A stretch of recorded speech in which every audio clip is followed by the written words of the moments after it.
there is a Tembo naming ceremony that's taking place at the KWS headquarters. Cabinet Secretary Najib Balala will be there. And we also have the Cabinet Secretary, Professor Margaret Kobia, who's also with the National Gender and Equality Commission, who are celebrating 10 years of existence. So those are some of the stories that we will be keeping tabs on. I will be telling you all about them as our team that is out in the field brings us the stories. This morning, our sign language interpreter is Susan Thuku. And before we get into conversations around sport, why don't we move over to Nairobi at the Panafric Hotel, where we've got Robert Mushoge, who's the chair of the Poultry Breeders Association, and they are addressing the media about the cost of animal feeds and how it is affecting agribusiness in the country. Let's join in.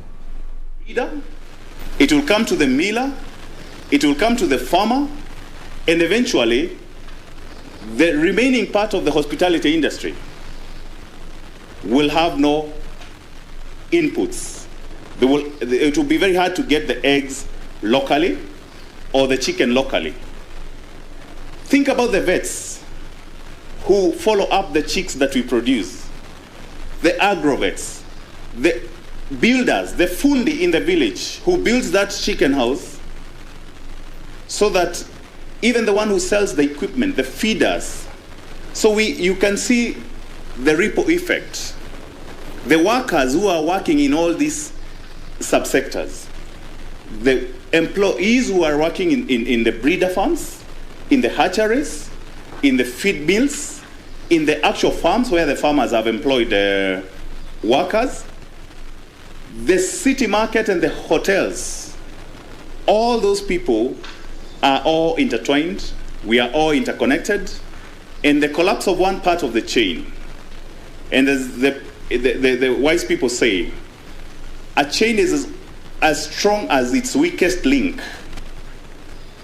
So if we have a weakness in the cost of feeding, actually we have the weakness in the strongest, in the biggest part of the production chain.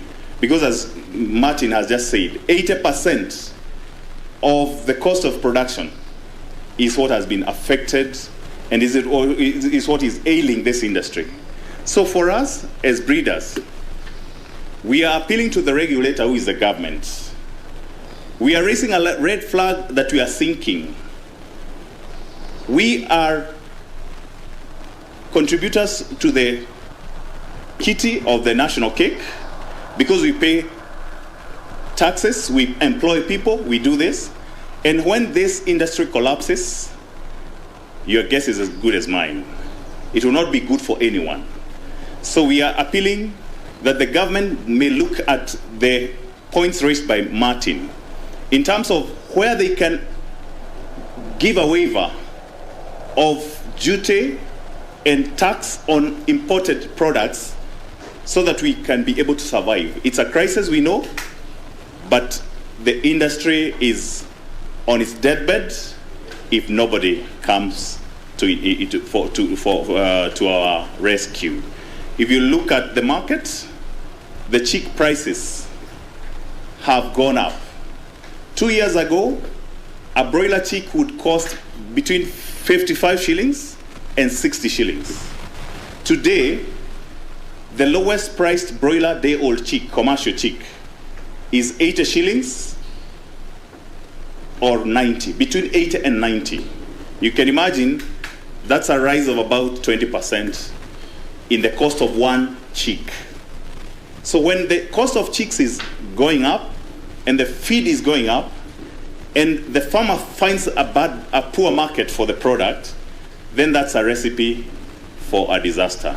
So this is our plea to the government that the industry needs very fast rescue, or else we will only be read in books that there used to be an industry, animal feed industry, a breeder industry. And you know what happens? When things collapse, you know this is, your guess is as good as mine. People will start justifying why they need to import finished products because there are no eggs in the country. There's no chicken in the country. And that is when you will get Brazilian chicken here landing frozen, and that will be the end of us. Because frozen processed chicken does not need a veterinary to help. Is Robert Mochugia. He is the chairman of the Poultry Breeders Association of Kenya, and he is issuing a statement where together they are talking with the manufacturers of foodstuffs for livestock, and it is about the cost of those goods and how to mitigate it to ensure that there is a competitive edge for people who are in agribusiness in the country. Benson Rioba is following up on that story.